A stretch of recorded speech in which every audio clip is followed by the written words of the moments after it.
Welcome to Chillin' 101. We hope this video helps.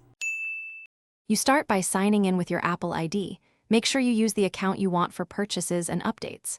Once signed in, connect to a stable Wi-Fi network and confirm Mac OS updates are allowed, because newer apps may require them.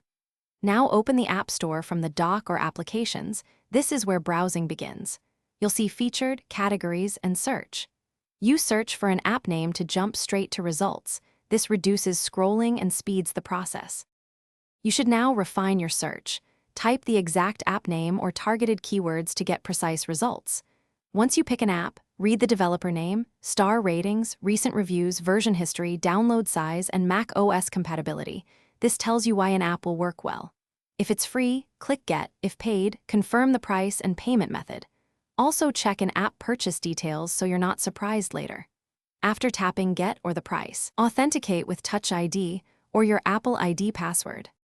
You'll watch installation progress in Launchpad or the Applications folder. When the app shows open, launch it and grant any requested permissions. Once installed, go to the Updates tab to apply updates. Enable automatic updates if you want the App Store to manage this for you. If something goes wrong, try signing out and back into the App Store, then restart your Mac and retry. Make sure you have enough free storage and a strong network. If issues persist, delete partial downloads and attempt reinstalling to resolve. Thanks for watching. Consider subscribing if we helped you.